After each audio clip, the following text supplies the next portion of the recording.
good evening, everyone. This is Dwayne with Schell Games. This is the May edition of Dinner with the Devs. We have some very special guests with us. The team who made HoloLAB Champions, the virtual reality chemistry game show. We're going to do a really cool thing, new thing for the Dinner with the Devs today. We're going to actually show some live gameplay of the game. So they're going to talk about the game. I'm going to ask them questions about the game. I encourage you to ask questions as well, to talk to our dev team about the development, why HoloLAB Champions, how did that game show come to fruition, and anything else that might be on your mind about just developing in virtual reality. We want all of your questions, and we're going to try to answer as many as we can during this stream.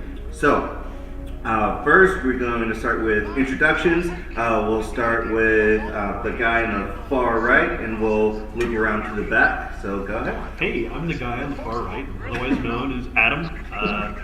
Adam Serdar. I don't know. Do we do last name? Yeah, sure. All right.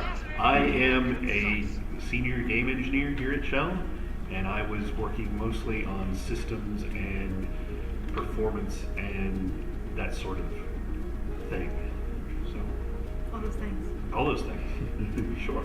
I'm Sabrina Silva, and I was the design director on the project and did a lot of the level design, that kind of stuff. Hey, Julie. I'm Julian Korzeniowski. I'm a sound designer on the project. Involved music, voiceover, sound effects, the whole lot. Hey, I'm Tyler.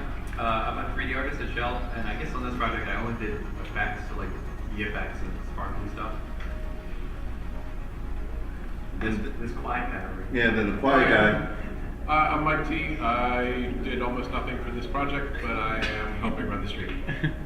Yeah, you see Mike here every event, and we appreciate him being here for you. It's pretty awesome. So I'll get started. So how did you guys, for some reference, HoloLAB is phase 2 of a grant that we got through the U.S. Department of Ed, the Institute of Education Sciences, and the SBIR, which is Small Business Innovation Research.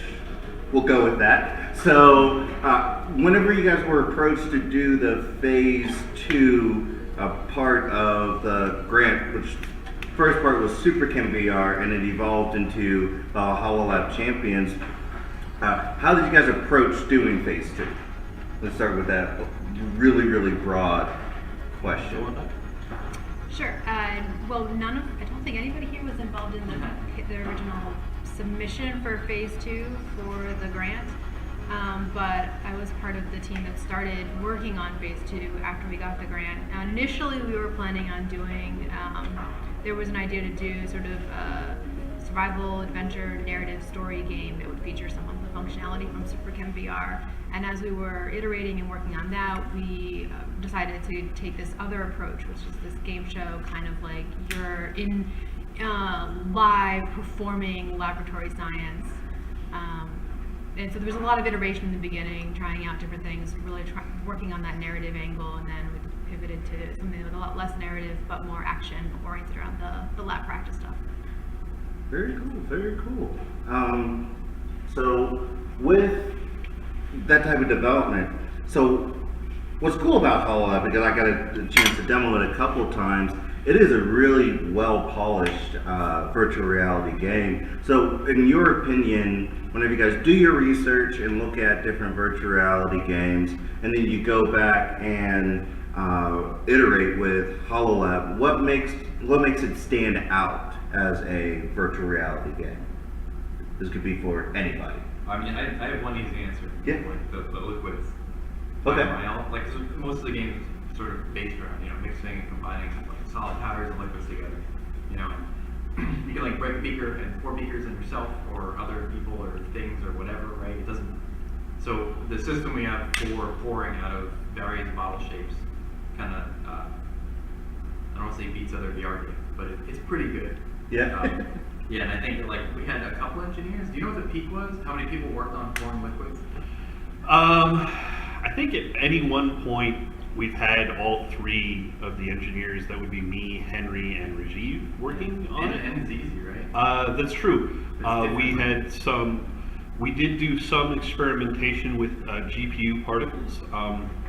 If we get to the intro scene, you can see a little bit of that usage in the SG logo. We couldn't quite make that as awesome as we wanted it to be for more static displays, so we ended up using a slightly different technique, but I guess that means about 4 people all at once, probably working on the liquids, solids, the container display, if you will. Yeah, I think that sounds about right. Turns out spilling water is a lot harder than it looks. It's a bunch of complicated systems. Some things are easy in real life and really hard in games.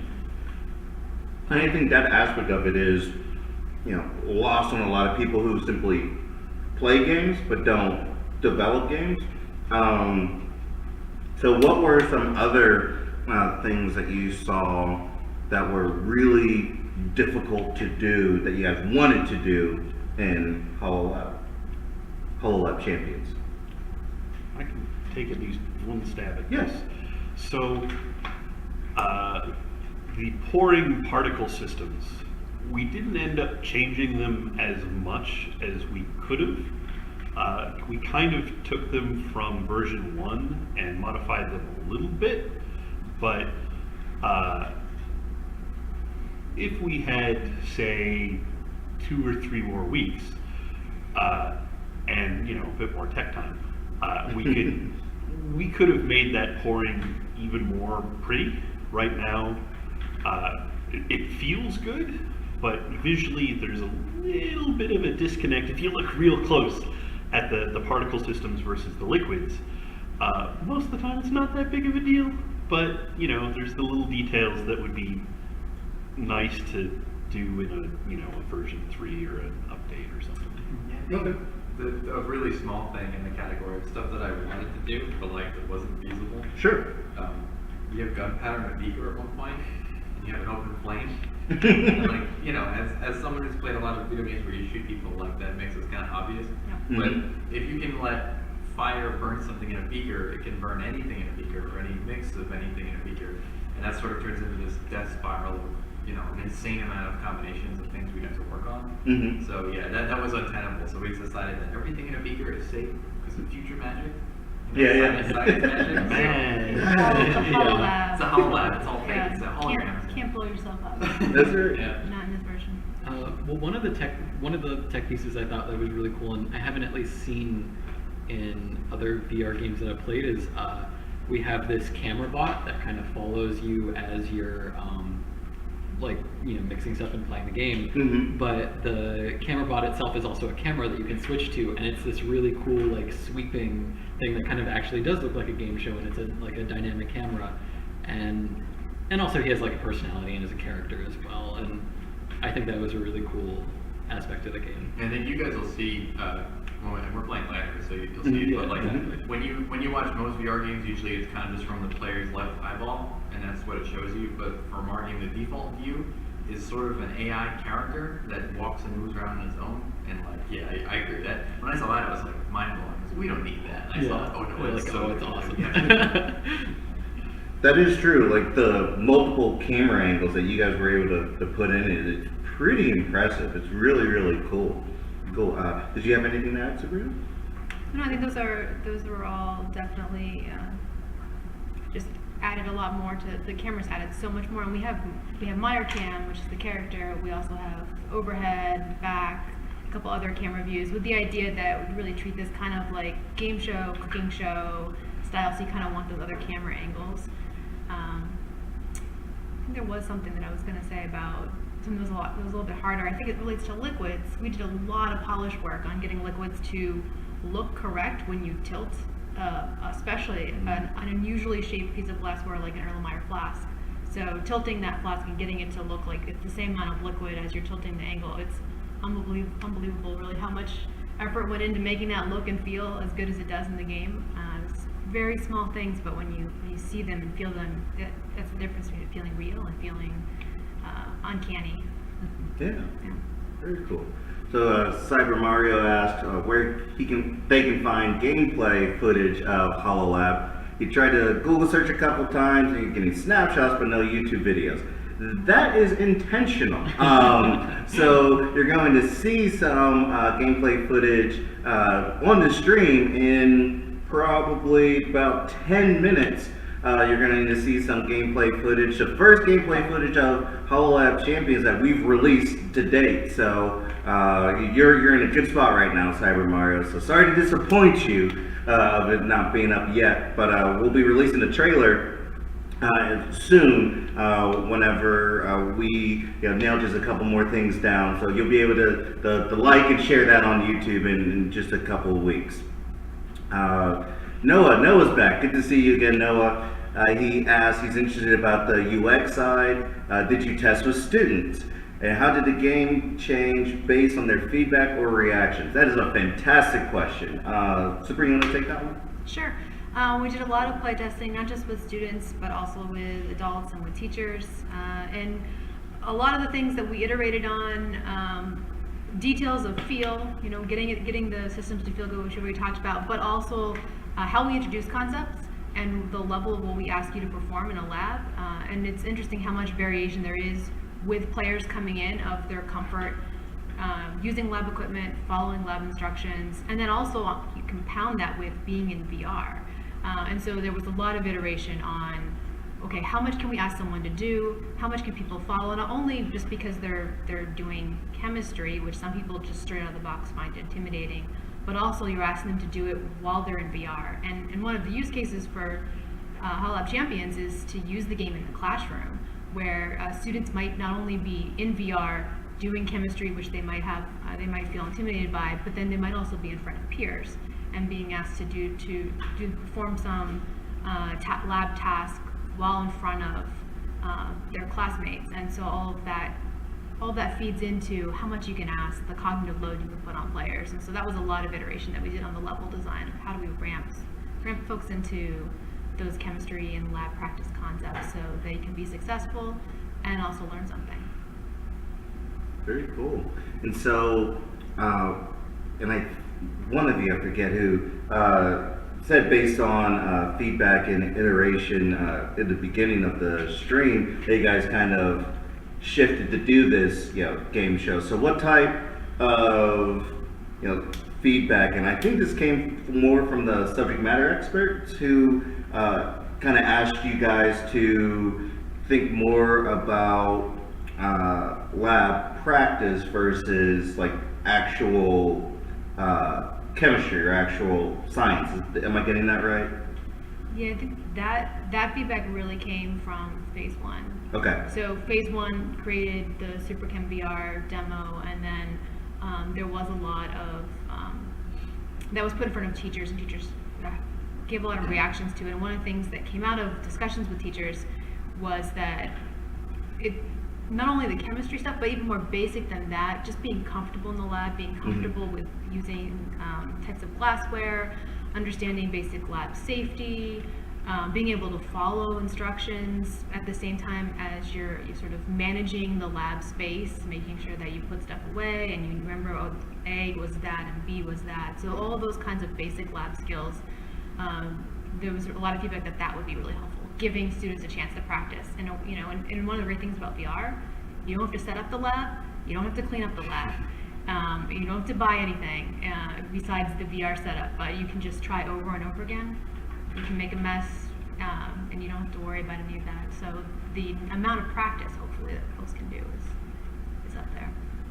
The point with unlimited resources is really, really nice whenever it comes to the classroom and to beginners in something that could be an expensive area, like a laboratory or like a laboratory or lab.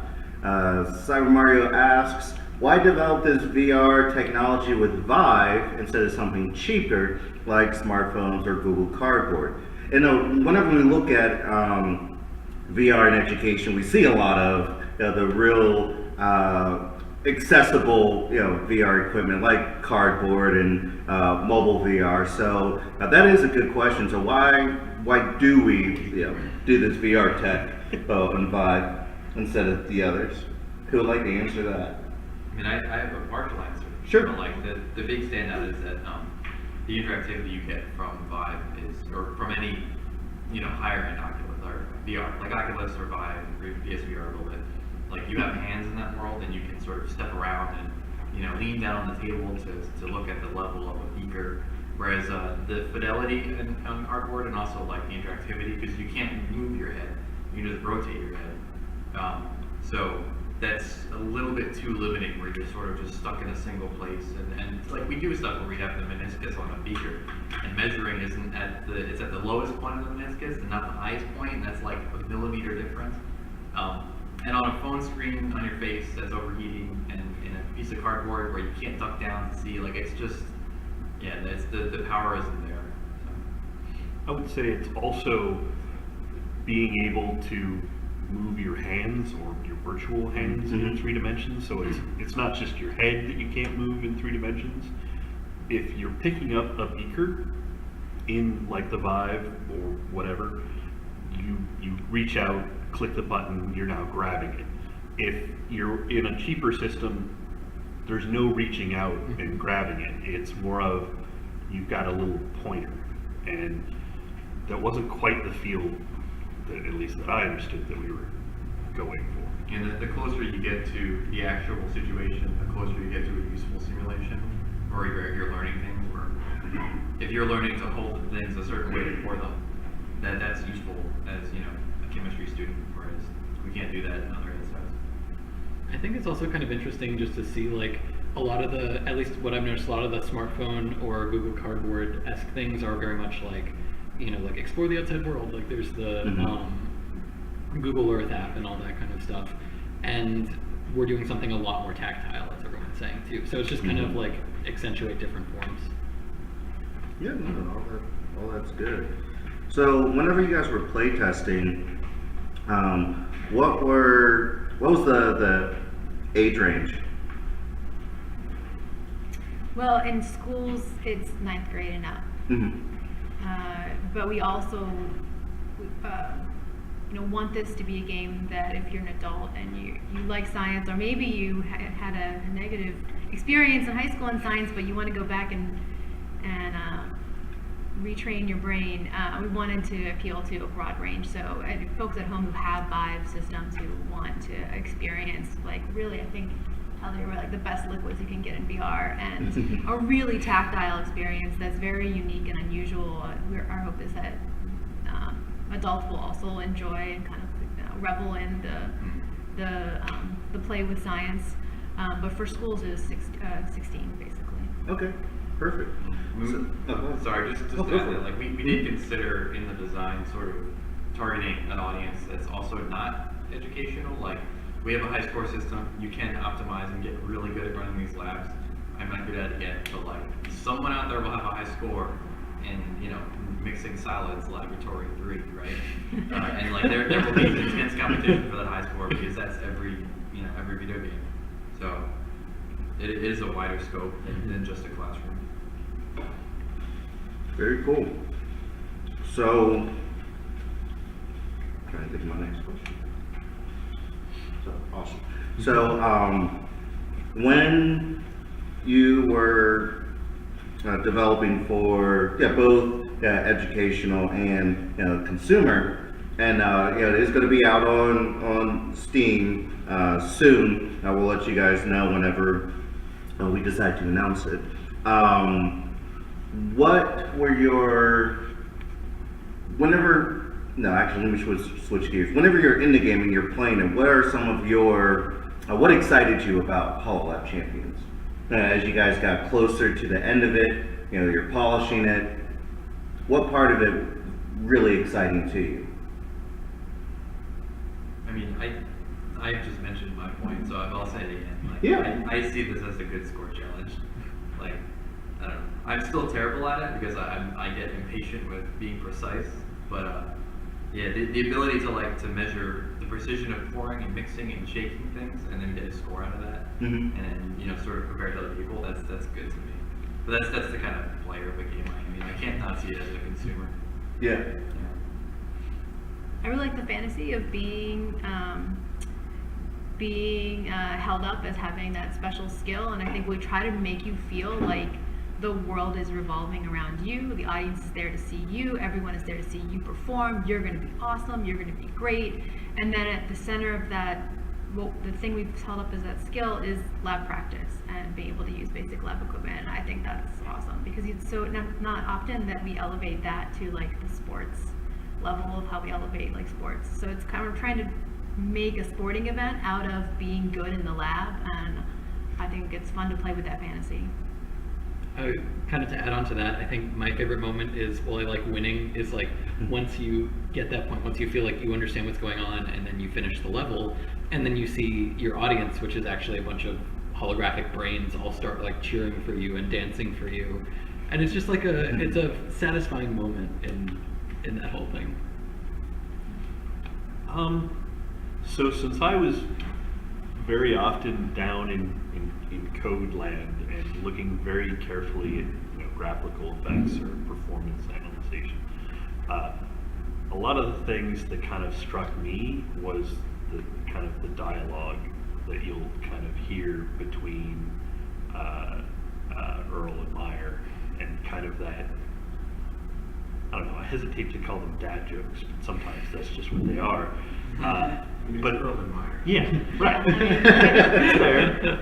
It's good stuff, and like a lot of those kind of, did he really just say what I thought he said? And I like that kind of humor. It's safe, it's entertaining, and it'll hopefully make the kids groan, and the teachers say, "Ha-ha, I see what you did there." That sort of thing. That's what I liked. Yeah, Earl and Meyer are great. Earl is the talking host, and Meyer is the camera bot. And so Earl gives you instructions, but he also just tries to set the mood of like everybody's so excited to to see you. Although sometimes he slips out of character, and you can hear him talking backstage, side conversation to Meyer, and then Meyer beeps and boops back in response, and they just go at it together. Yeah. It's a good tag team. So, what was the decision on like that humor track? Like, so, why did you guys go that direction?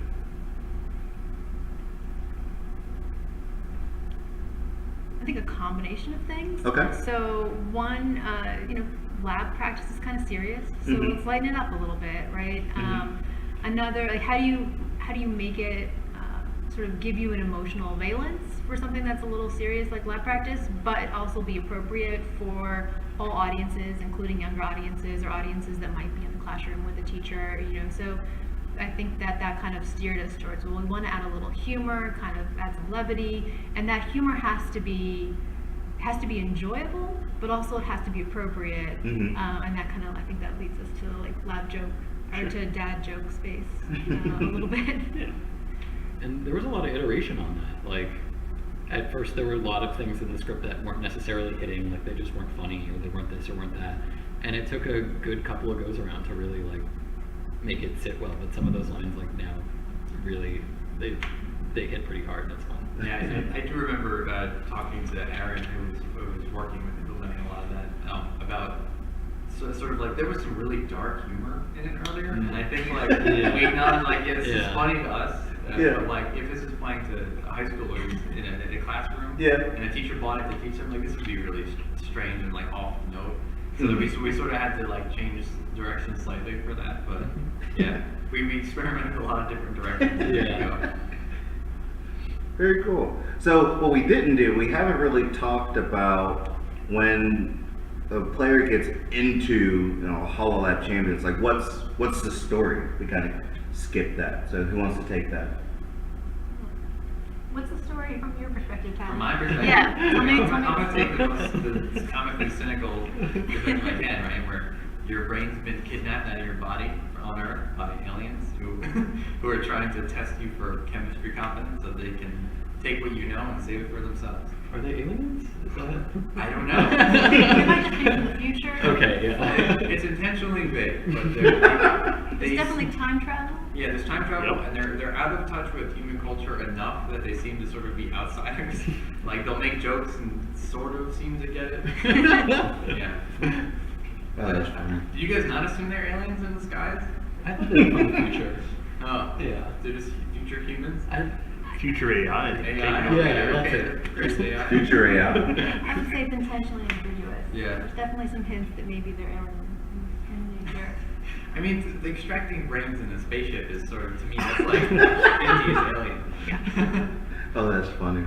So before we get to the other question, there were some rumors going around saying that there were some Easter eggs in HoloLAB Champions.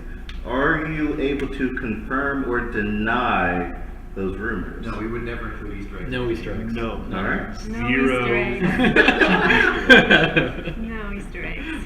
There we go. You heard it here first. No Easter eggs. All right. So let's see. From David Solba, are you producing any companion materials for the classroom?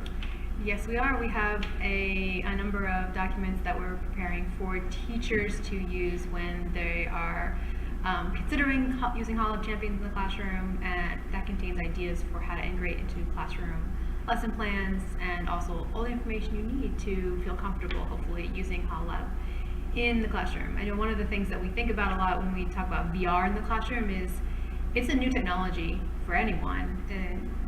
The students and also the teachers, and so one of the challenges is greasing the wheels and making it easy for teachers to be able to start up the game and understand how it works so that they can think about how to integrate in their classroom.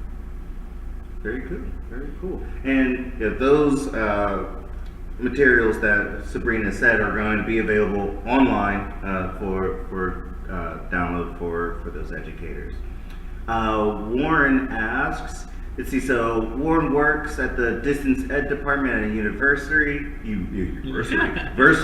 Happy anniversary! Yeah, the university. And it was shocked recently when our research showed that most distance students use the laptop for coursework. So his question for us is, do any of you ever consider or calculate the user base of various VR systems? Yeah, we sure do, but it's often not the sole driving decision for like what platform we're targeting. And the other thing, like we're releasing on like Steam PC, right? Which means we develop on Vive internally or Oculus internally because they can both run the same, VR software, and they're not really walled off to each other. And then the other systems, like the other headsets, don't allow for the kind of game we made. Like you can't really walk around in PSVR, and anything lower than that, you can't, do room scale VR. So it's sort of like we target mostly what kind of game we want to make, and then the data on like who owns what kind of comes afterwards. Something that did influence us very early on, even though we'd already decided we were going to just do Vive for initial launch, we looked a lot at like what amount of room space people had in their different systems. And initially we started out talking again very briefly about the narrative direction. We were going to do a lot more moving around in the space. And we ended up really pulling that in, and so right now you can play in a 4x4 foot area without having to walk around really. There's a lot of arm motion and bending down and that kind of stuff, but you don't have to walk. And one of the reasons is to make it more accessible, because it turns out, most people just have that smaller space. And so we wanted to make it so that as many people as possible could play. Good deal. And so Warren continued, kind of worries him about the idea of using high-end VR for education, and maybe the ideas for campus facilities in K-12 they'll have tons of high-end VR systems. What do you guys think about that? He was on the right track? I mean, I don't have a super good sense personally of it, right? And I was surprised when we were developing this, like talking to teachers locally, that, we'd say like, maybe a VR game. And they'd be like, oh, which headset? Vive? Like, oh yeah, I have a Vive in the classroom. And like, they don't use it often because the games are zombie shooting games. Like, it's hard to get, like, it's such new technology, but schools have, very, like, widely varying budgets depending on where you are. It's definitely, it's a good concern. It's something that we're worried about for sure. And I think we're a little forward-thinking, future-thinking with this game experience. There are some schools that have VR systems. There aren't a lot of games out there. There aren't a lot of games that I think reach the level polish and attention that we've been lucky enough to be able to put on HoloLAB Champions. But I wouldn't say that we're going to hit every school right out the gate because they don't have the resources yet. But just looking down the line, I think there's a lot of people who are hoping VR is going to be transformational for education. So. Yeah, I think one of the touchstone educational games is like Oregon Trail. Right? Everyone when they're in like elementary school played that. Yeah. And I played that elementary school in 2003, 2002, right? Which is like, when did that come out? That must be approaching a decade after it came out, right? They made a version for the Apple II or whatever Yeah, it was. so, It's, so like, it's old. so I guess I don't know if they were forward thinking, but I was definitely playing it way after the first release wave, and you know, it's just because my school had gotten at that point. And to me, it was fresh because I was like a 10-year-old kid. So yeah, I think they'll propagate it as time goes on, and I don't think the game will age, badly. Yeah. Jacob, another regular. Good to see you, big guy. He asks, was this developed in Unity? Yes, indeed it was. It was. 2017.1.03. Yeah. All right. Yep. We wanted to make sure we wanted to keep a stable version of 2017, so we weren't quite bleeding edge of like 2018, which had come out somewhat recently. But all of our tech is based in 2017, and yeah, so that's the kind of version we were using. Cool. Timothy asks, well, first he says hi. Hi, Timothy. Hello. So, why did you guys choose Vive over Rift, or do you support both? So Tyler kind of mentioned it, but we can go into a little bit more detail.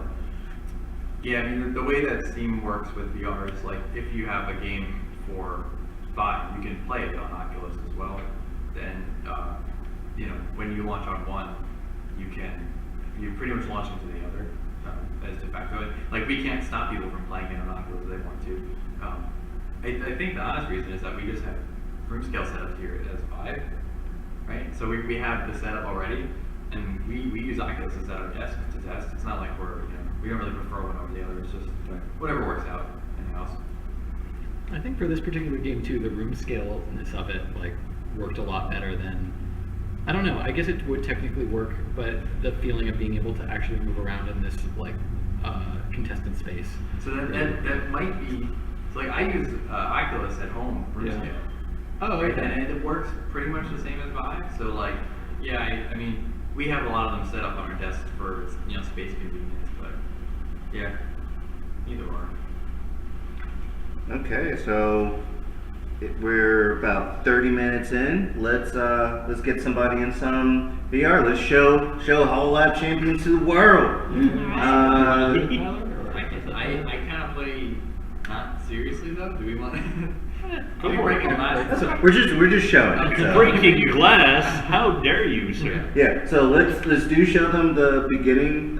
So Adam can talk a little bit about the water with the Sure. SG. Yeah. And then we'll go into. Wear the right glasses to. Yeah, what are just the chemiluminescence or? Sure. Should we do it? Whichever one. Or oh, you know what I meant, like Should we do what? Like one of the random final labs or something? I think we should do an event so we can see Earl. Gotcha. Yeah. do an event. Yeah, I think we should do an event so we can see Earl Meyer. Sounds great. Okay, so could you describe to them the setup, so the challenges, events? Oh, sure. So there's kind of two modes in the game. There is the core mode for individual players is called the events. It's under the play menu when you go into the game, and it lets you play through a sequence of small labs that culminate in a final lab that uses all the skills from the small labs. So we have two events that we're shipping with: chemiluminescence and identify unknowns. So chemiluminescence is a lot of pouring and weighing, and eventually you make a glowing flask. And in identify unknowns, you get to do things like solubility testing and density, and observing density and the flame test. And eventually you identify between a bunch of unknowns to make a fireworks show. And so each of those has 10 mini labs and one larger final lab. And they take, if you're new to VR, it could take you potentially an hour to get through it. If you're familiar with VR but doing it for the first time, maybe 45 minutes, 30 to 45 minutes. Although if you're really fast, if you've done it a lot, you can hit a speed record for sure in this, which is what Tyler was talking about. So we do time you in each of the labs, and you can earn a time bonus for completing the labs quickly, but you're much better off not spilling, and submitting a highly accurate submission for each level in terms of the amount of points you can get. So we emphasize accuracy and care, and then we give you a little bonus if you're also quick. There you go. And so for educators, so let's say they're getting a student in, and the educator kind of wants to see what's going on from different points, or how are they able to do that in the game? No, we have our different camera views that everyone was talking about, and you can, we included a little keyboard shortcut. You can swap using 1 through 6 between the 6 different camera views. So if you're a teacher and you're on the outside and you want to see first person view or Meyer cam view, you can do that. Also the player in the head mount can do that, so they can also change the camera. Cool. Which is fun when play testing, because we often want to watch from the first person perspective, and then players would realize there was a camera control panel. They'd walk over and they'd start changing the camera. And then we'd have to wait till they stopped paying attention to that, and then sneak over while they're in VR and hit the button on the keyboard to get back our first person view. Oh yeah. Okay. How we doing now? Should I make this movie on the knowledge? Might not hurt. You should restart. Cool. So, what should get educators excited about HoloLAB Champions? We've already mentioned some of it, Mhm. just like being able to practice basic lab skills and giving that opportunity. And it being kind of a safe virtual space where it's okay to get dirty, make mistakes. Oh no, you broke a beaker. In virtual space, it doesn't matter. We get you a new one. In real space, well, that could be a dangerous, sharp piece of glass that you've then got to clean up, and maybe there's chemicals that, spill everywhere. Say you break like a mercury thermometer. That's really dangerous because mercury is not healthy. If you had something equivalent in VR, it's trivially nice and safe. Cool. So Tyler is in, Yeah. and You guys share my view? Mike, you wanna? Cool. Yep. Are we over there? Okay, so if you turn around to the SG logo, right there is a really sweet GPU particles. And you can kind of see them flow all around. The beautiful dream that we didn't quite make, mainly just kind of ran out of time with the system, but we were still able to use it here, just to kind of prove, yes, we could, was to use this for all our liquid and solid simulations, but instead we get this real cool toy. That's what I was when I was a kid. So, Warren, could you clarify your question? Can they record the camera view or stream it out on Twitch? Are you talking for us, or are you talking for the people who can do it, or for like consumers? I think I understand what he's saying. Okay, go here. for it. So the display on the screen that I think you guys are seeing, they're seeing what we're seeing here. That is displayed on the PC's screen, and you can then stream it out to Twitch. And I think using it's pretty standard. We're streaming it now. Yeah. So when we get to the next section where the game is actually being played, we can actually select which view is displayed on the screen. I realize I'm not talking to the camera, sorry. But eventually you can pick which camera view you've got up here, and then that picks equivalently what's getting streamed to Twitch or your broadcast of choice. There's no different camera in this. This is the menu scene or the Hall of Brains. Can you look around? Can you look around at the Hall of Brains? There you go. Yeah. Those are some brains. Ah, those are all the famous scientists that have gone before you and all of their high scores. Those are exact replicas of the team's brains. Hard to get. Absolutely. Yeah, super That right. was where most of our development energy went. The brain scanning technology is top of the line. You will not find better brain scanning. All right. So Tyler's going to play an event.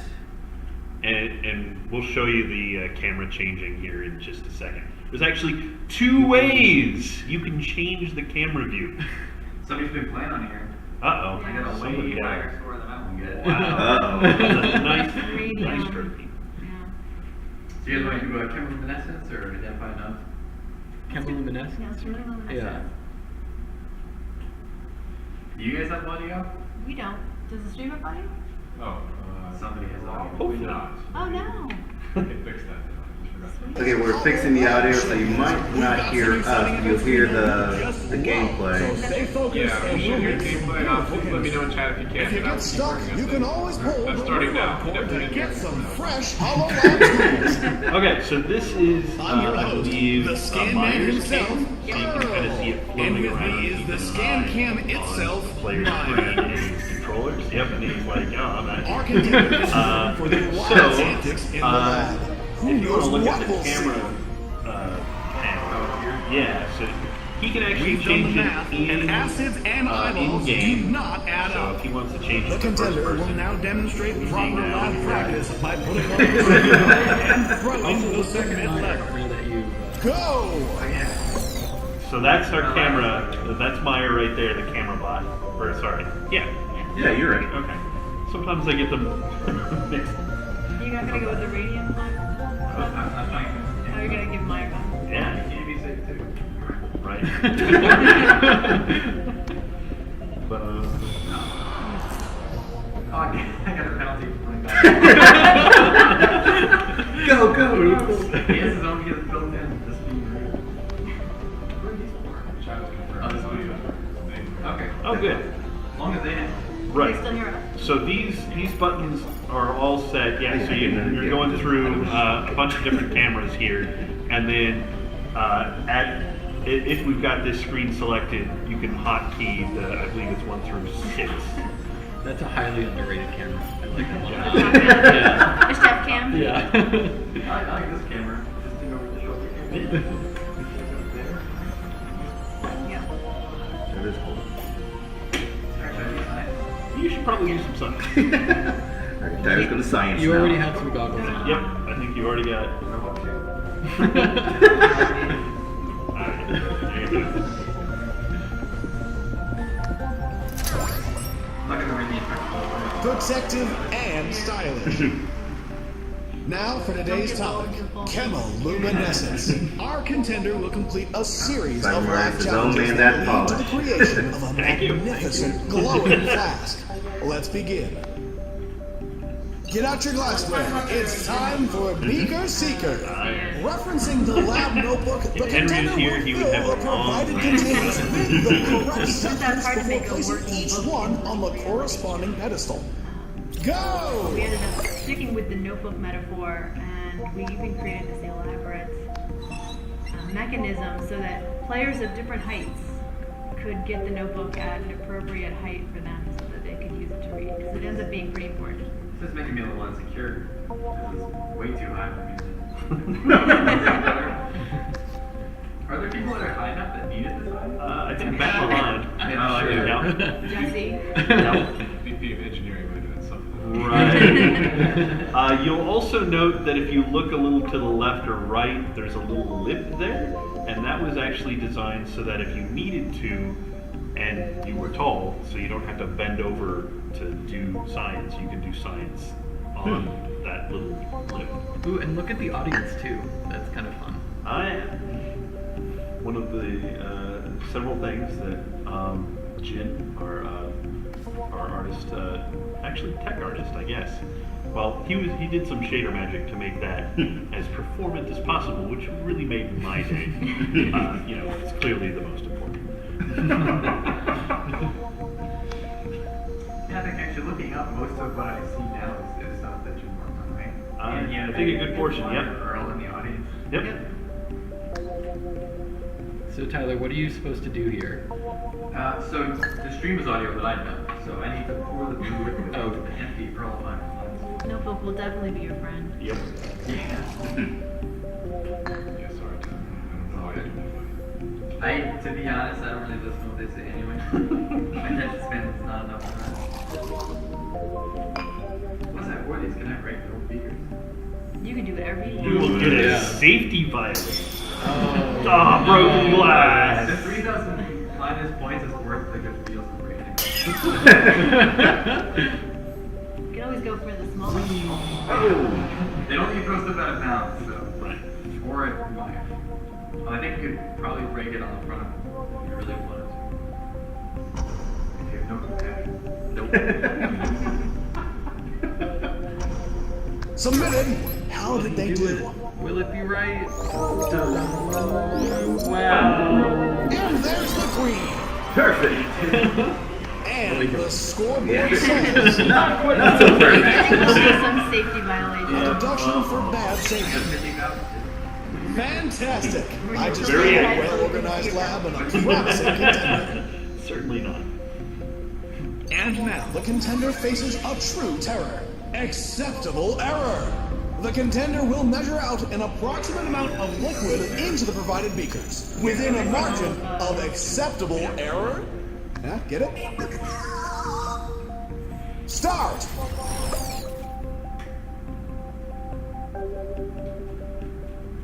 No one streams enough nervous of looking dumb. Having trouble absorbing what I'm reading. Go for the lowest score. Oh man. The lowest possible. How inaccurate can your pouring be and still pass? That's a good question. I think That is we good. accept up to 50% in this particular lab. An acceptable error, and you could still get like at least 1 point for accuracy. See, 50%. You can still get 1 point. 50% error, you can still pass this lab. So what is 10% is perfect. So if I put 0 in here, then that's 100% error. And 43 is 0% error. Yes. So if I get like 24, I should. Yeah. I can't. I'm not precise enough for that. Well, you're an artist. Exactly. Line those pixels up. But I still ended up making this purple. I do love during like some of the testing, like when I was trying to get the sound right for like when you break glass, I would probably break, I don't know, like you can reset it, so 30 or 40 glasses, and you would get like negative 100,000 points. For something like that. Yeah, sometimes just to make a level like double jeopardy. In this one, I'll just smash. Smashed that one. No, I have to use these ones. And then if I pour out too much, it means that I just fail. You don't feel you just try again, Tyler. Yeah, I haven't failed. This is all very pro-growth mindset. Yeah.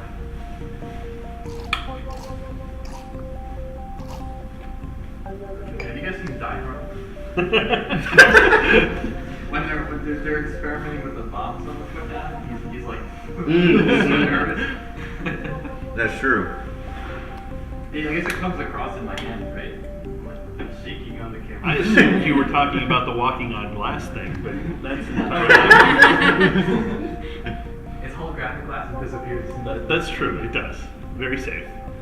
Ooh, and look at the pouring. Wow. Once I That get liquid enough, wobble. Yeah, wobble. I'm at 200 now. You guys see that right there? So that's 200. That's 250. That's 225. I need 238. So that's somewhere between these two. What was that snickering? Am I wrong? You're totally You right. could totally do it. Yeah. You're so good. No, but I think it sort of illustrates one of the challenges of the game. It's like people start to innately feel very self-conscious about. It's not even. And this just even math, like being able to determine that 238 is above the 225. Spilled a little bit there. 250. But it's sort of math-like, and as you approach anything that's math-like in VR, you really make people self-conscious. Oh, floating point joke. Oh dear. Yeah. So Cyber Mario says, I would do that floating point error where I would get a score so low that it wraps Oh, around this to being submission positive, play. thereby Let's granting wait and see. me max score. Ooh. Well, And it's a if you can do it, Oh, the I'd be impressed. I want to see it. Yeah, go ahead and try, man. I think Henry, when I was doing that stuff, I would end up getting negative scores, so Henry made it so that any negative score you get just And a ball. Oh, don't Sorry. tell him that. Spoilers. So Warren asks, did you make a custom Calculate vibe their control score. model, or just hue it purple somehow? I'm fascinated Not so that safe. you went with a controller instead of gloves or something. Verifiable volumes So I of think victory this for is our a custom vigilant model contender. by Ross, our lead artist. It's a definitely Next for our contender, HoloLAB Champions presents Precision Panic. This challenge requires the contender to submit the pieces of glassware that match the volumes indicated on the pedestals. Go! So now I can see what I'm actually holding in the game. Makes it a lot easier to find buttons and stuff. Yeah, and we did talk a little bit about wouldn't it be nice if we had hands, but it's a pretty big investment to make realistic hands and have that feel good. And so you'll notice actually when you pick up stuff, we just hide the controller and let you focus on what you're holding instead of on the controller and the relationship to that object. This is like the precision testing level, right? Yes. Where they're super close. Yeah, that's great. Oh, I remember this one. Yeah, but this is also you've got in the graduated cylinders, you've got a good look at what the meniscus is. It's not very exaggerated in any of the other containers, but here you can definitely see the bird, if you will. Are you seeing my left eye? I can watch on the screen. Okay, you're my left eye. I don't know if you're my left eye or my right eye. So you guys have a meniscus. Yeah. I think what would be really cool about this kind of stuff in the classroom is having one student in it and then a bunch of students interacting with that student and be like, oh, it could be this one, it could be that one, and making it like a kind of almost like a group activity in a sense.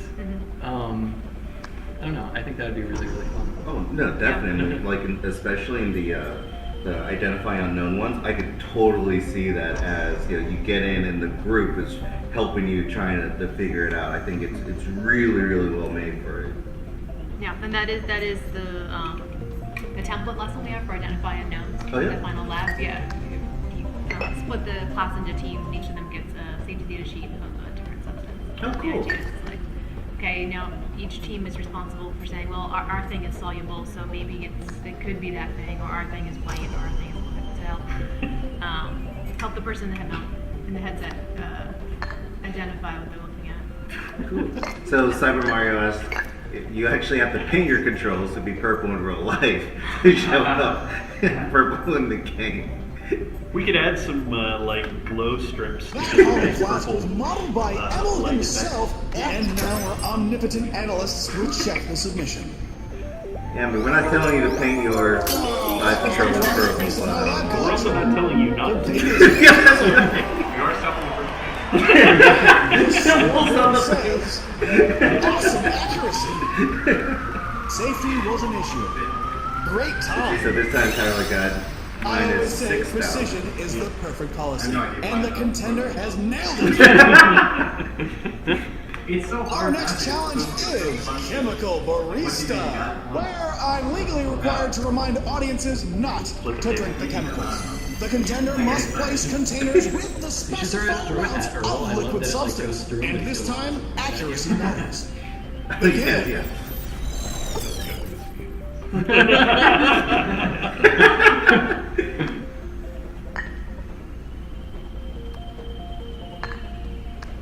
And this is Tyler's not doing it. He's really trying. He's in it to win it. Yeah, that's right.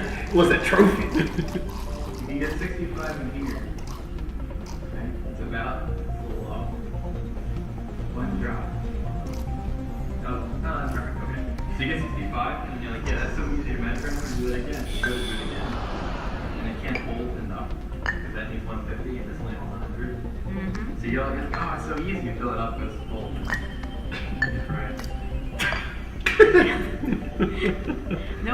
Nobody has cried yet during the playtest. This is it. Chemistry is serious business.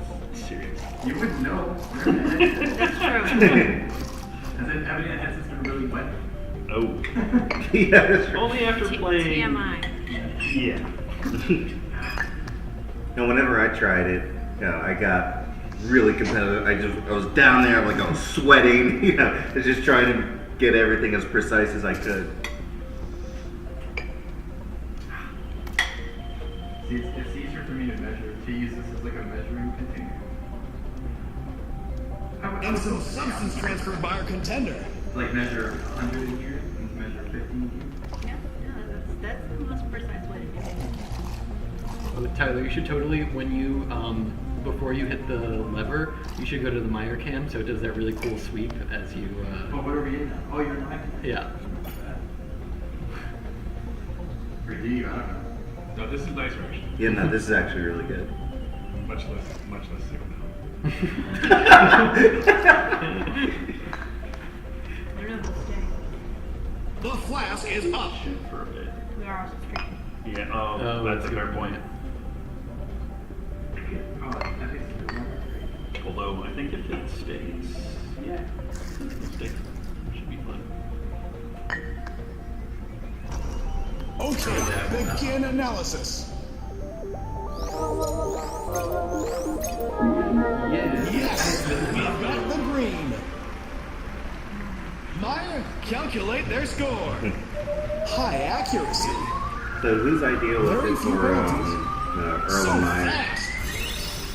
Nicely That was done. actually in the That one original- technique reminds me of a Was it young really? Mary Curie. When we switched gears from the Can't narrative get enough to volumetric originally it was analysis. very game show. We've ended up more like sports cooking Well, show. too bad, game Meyer. show. It's time for Tiny Transfer. We're giving the contender a new tool. That time, The more in pitch dog pipette. was like It top specializes hat in and transferring sidekick or small something. It's just amounts of not liquid. script names. Okay. Start. Thinking about what would the dynamic duo of ChemLab be called, and Earl and Meyer came out as the winner for that. And then there was a bit of a question initially: was Meyer going to be a separate character? Would it be the camera? Would it operate the camera? And we ended up with a character that has a separate head, but is clearly just attached to the camera, and he operates the camera, and that's what we're done with this. Or she. It's definitely Yeah. ambiguous. Good stuff. Down myself, I gotta check the.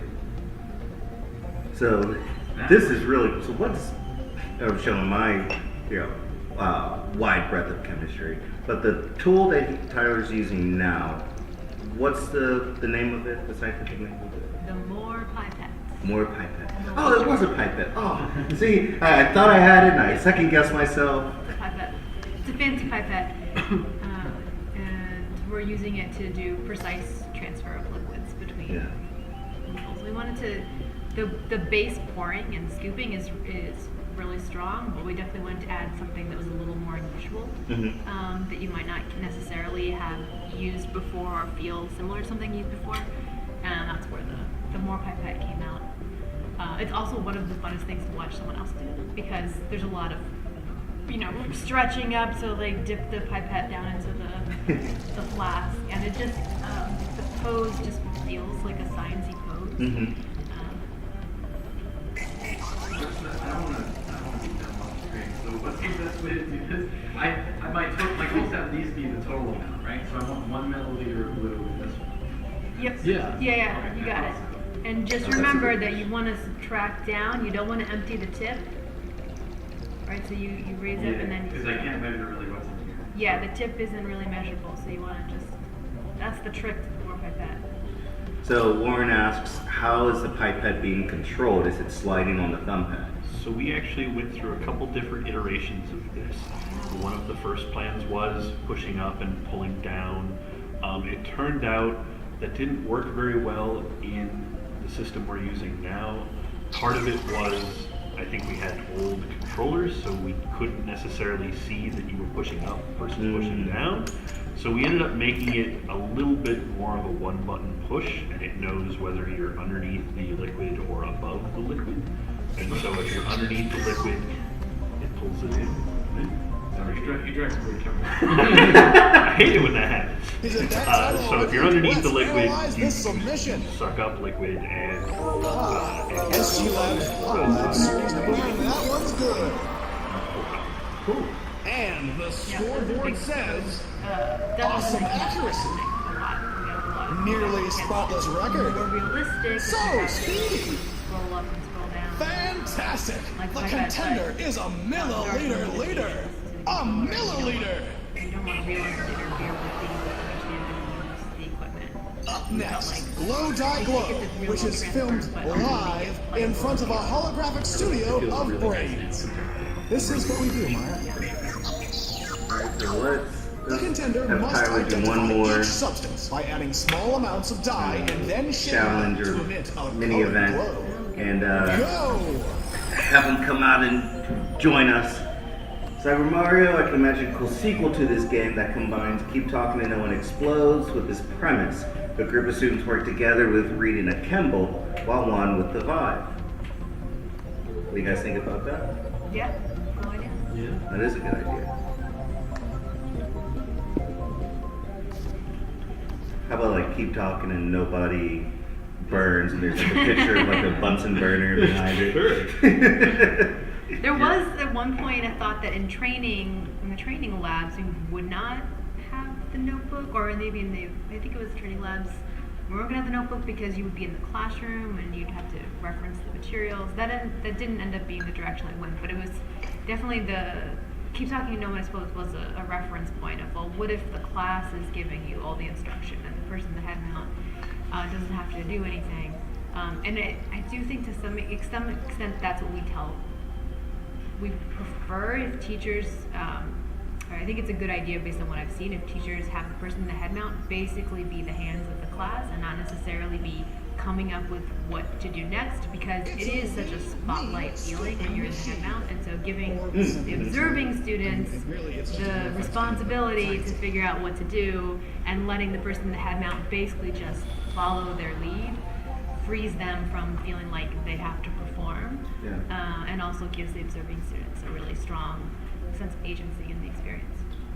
So Warren asks, did you ever consider having them swap out pipette tips and detect the contamination of the tip if it touches the wrong thing, like fluid or anything else? Nation is one of those things that we don't really do in the game, and it kind of comes down to the complexity of what we're asking the player to understand and how to give them that feedback, and what we're asking them to like cognitive load wise pay attention to. And there's a lot of intricacies into that, even as far as like how you use spoons in the game, because to get the VR fidelity, we did make some compromises to make that very usable, and that makes contamination more complicated. I think there's definitely room to add more complexity there. We don't do contamination right now, and you don't swap out pipette tips. And we don't penalize you for example, reusing scoops in the lab, which is not, like in a real lab environment, you really wouldn't want to reuse scoops. You'd really want to get a new scoop each time. That isn't something that we focus on in the current labs we have. Do we still have contamination in the loop, the wire loop? Yes, yeah, you get contamination in the flame test. And Right. and if you submit something that has stuff in it that shouldn't be there, there are levels that will dock you accuracy points for that. Right. So, yeah, okay. So you tackle some contamination, but just not across Not the board everything. because of the Yeah. complexity of it. There's a lot of it that could be there, and part of it is trying to figure out, what score for like, okay, hey, I spilled versus, oh, I spilled a little into the spot where I didn't want it to be. No, I don't know who said it, but I think it's a great How does that segment. relate? Yeah, and we're really focused on, I think, more high-level and basic lab practice skills, and so being hypersensitive to contamination definitely is good lab practice, but it's just a couple thresholds above where we are right now for where football players are learning and getting comfortable with. And speaking of spilling, Yeah, seriously. I haven't seen the penalty yet. It turned red. Like, it We definitely do did. throttle the penalty, so not every drop generates a penalty. And Tyler is definitely. No, it's good. yes, you are. Well, you're done. You're just sitting there. Yeah, no, time to play. So one interesting thing about Meyer Cam is you can't see the timer. So right behind the that's back true. corner of Tyler, there's a timer there that says how long you've been in the level. But Meyer Cam can't see that timer. Oh, Only you- seen from I forgot we It's paid an for our achievement. HoloLAB. Ocean compliant. Ocean compliant. Well, there you go. Thanks for properly disposing of your chemicals. We're saving the ocean. They're ready. One Let's chemistry get at a it time. on. I think so. Yeah, that sounds good. Goes- It's all right now. It is funny because at the end, they all freeze. They fade out. Awesome accuracy. Juggling is really really 44,000. You still ended in positive. Yeah. All right. Ripple it out. Yeah. Thank you, Tyler. Contender can master mass in Way of the World. The contender must weigh all of the provided pieces of lab Okay. and You increase actually- them from lightest to actually exiting. heaviest. Yeah. Begin. Oh, the safety strap? The safety strap. And there he goes. So there is a way to exit out of the lab. I don't think they can see They it. can't see You, it. you missed that. Yeah. His brain went through the Yeah. desk. Oh, that's great. That's fine. Well, good deal. So that was the chemiluminescence, right? So making sure that you shake it and you get something that glows. And the second challenge is what? Oh, identify unknowns, right? Yep. Cool. So how did you guys come up with those being the challenges? Chemiluminescence. I think you can credit the SuperChem VR Mhm. demo because it is an extrapolation from that demo, and folks seem to like glowing flasks. So we definitely felt like that had to be our first challenge. And then identify knowns is just a really common lab that you do in real classes, and it gave us a strong reason to explore safety data sheets. So using references lets us use the flame test, which is really cool, and lets us get at a couple different chemistry concepts like density and solubility. Mhm. That is gives you like quick feedback on I pour something, I measure something, and then I can figure something out because of it. So that kind of led to the identify unknowns event. Cool. Very cool. So, whenever you trying to think, go back to my sheets. Oh, yeah. So, whenever we were developing this game, you're doing play testing. We had a partner outside of Schell Games. We had the Rand Corporation, right? So, how exactly were they involved in the development? We could do real high level of this. So their influence is visible from the beginning. Like, they're Mhm. definitely one of the reason why we chose lab practice instead of straight out chemistry, because of the feedback that they gathered from teachers. And they did a lot of really detailed feedback on the SuperChem VR demo. Gathered a lot of really detailed feedback that gave us a lot of insight into what should we focus on. Like, here's all these different things we could do. What are the most important things? And that kind of led to the very basic, like using glassware, using equipment, pouring, scooping, using a balance, those kinds of basic skills. And then during this period, they've been working with us, following what we've been doing, and doing a couple of focus groups, giving us feedback on the overall direction from teachers, and then also they did a classroom test where we learned a little about what to expect in the classroom with the game, and also how to frame the game so that teachers could maybe be successful using it in their classroom. Very cool. So what I like about that is that it's not only a game that can teach lab practice, but it's just backed by data, backed by testing, and you guys make decisions based off of that data, which I think is really cool. And I don't think that many games or experiences really have that kind of stuff. At least the things that we've looked into, which I think is cool. Warren asks, is there any specific influence for the game show vibe? I was just curious if you're trying for a vague or original game show or nailing a specific show that he doesn't know. So, like, how did you, or were there any game shows or any, you said some baking or cooking, so were there any shows in particular that you guys drew from? Or is this just something, if this flavor is totally original?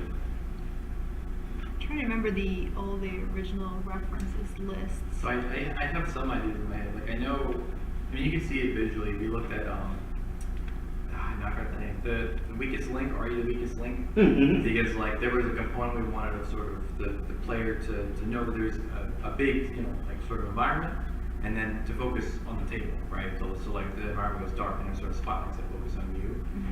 But then we looked at like some crazy stuff like 1970s Who Wants to Be a Millionaire or was it Wheel of Fortune? Like we went super wide in the beginning. Like what about Japanese game shows? What about like American 70s? What about Wheel of Fortune? Like, Ninja Warrior. Yeah. Cooking Mama. Yeah, the Great American Bake Off was mentioned a lot. Great American Bake Off. Yeah, for in terms of like tone sort of.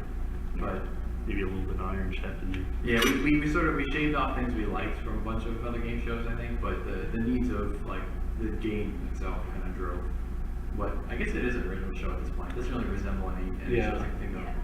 I feel like Who Wants to Be a Millionaire and Weakest Link, the lighting definitely calls back to that. But the tone, Great British Bake Off with their love of cooking puns and their just sort of general we believe in you feeling, we definitely have a little bit of that vibe. I think we also looked at stuff like, it's not a game show, stuff like Bill Nye, where, like they'll have a kid on a table and they'll be like, you gotta mix this stuff. And then this weird ethereal voice is like, hey kid, don't do that.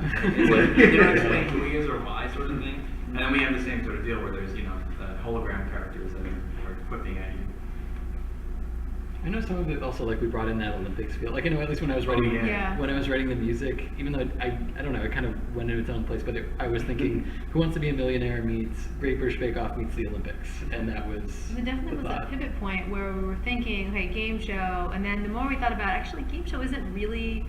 Game show is a lot about competition. It's a lot about like waiting for you to fail, and we really went sort of like more towards Olympic event where like you're the champion and you're going to show us how awesome you can do versus the competition, the game show style of like trying to stump you.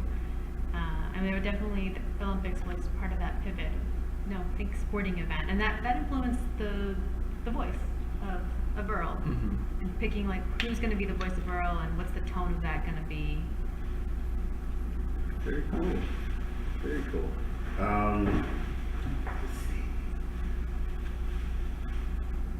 So, whenever you were working with Rand, working with some of our subject matter experts, was there anything in developing this game that you learned that really surprised you, or that you didn't know that you didn't know? Flame test was new for me. Sorry. Like, I didn't know that was an actual thing. And there you go. You never did flame test? Never did flame test. It was new to me. For me, it was That's tearing. Tearing. When I used the scale, I was like, you just do the math in your head,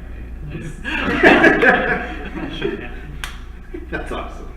And I think I asked him to Henry, I was like, Henry, what's tare mean? Sorry, took his name. Oh, that's great. It's awesome. Okay, so flame test, tearing. I didn't know anything about the Morpipette, or just standards in general on glassware, and had to get pretty familiar with some of those to decide what we were going to feature in the game. Like the green color is not like 10 milliliter Morpipettes have the green controller in real life, and they're all green. And then when we were first researching it, I just thought, oh, it just happens to be green. No, that kind of controller, they're all green at 10 milliliter. So just little things like that are. I didn't know that. I had no idea either. And I was like, oh, the green one's this one, and the red one's this one. There were lots of little things that. I didn't know that weight boats could actually be called weigh boats or weighing boats. That was something. Oh, yep. I just thought they had to be called Wait with a T. I mean, As it turns out, there's a good mixture. I wasn't gonna throw stones. I can't spell worth a darn. So when I saw it, I was like, yeah, it's a wait boat. Oh, it's a wait boat. Oh, it's either. Okay. Sure. Sounds good. I haven't heard any of this stuff. There's also, I'd never heard of safety data sheets before this project, or material science data sheets as they used to be called.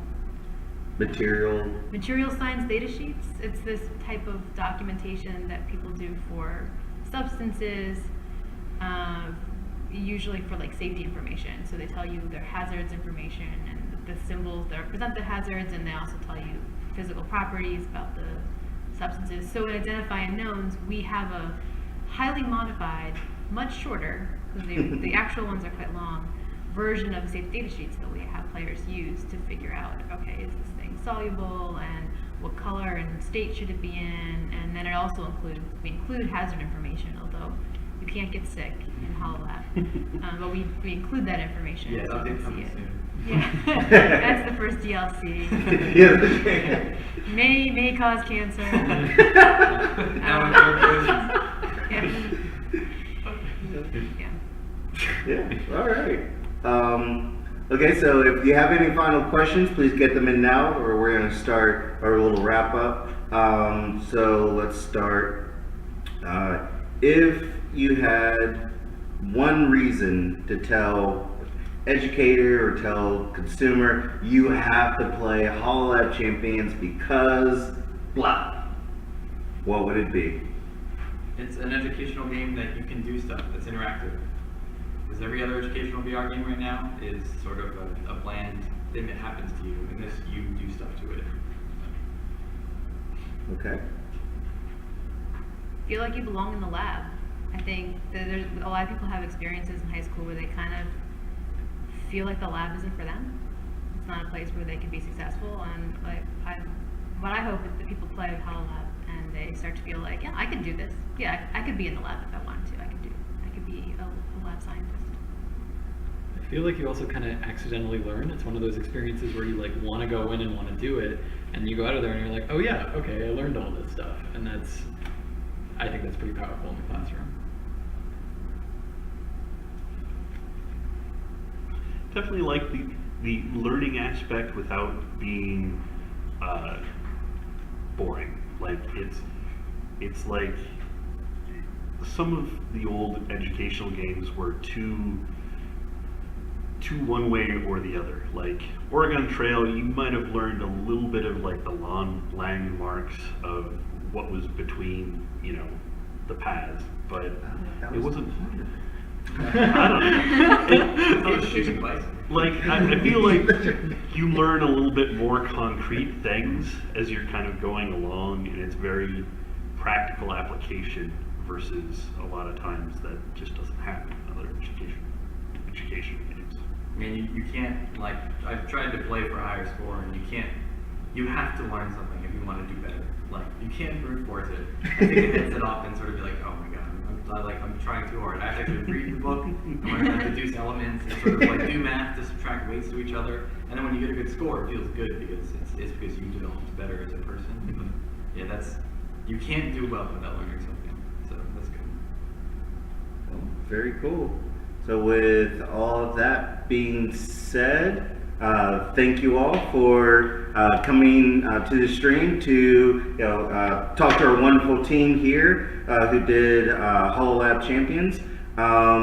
You'll be able to see HoloLAB Champions if you come to Games for Change. We are demoing it in New York, Parsons School of Design in the new school, June 28th through 30th.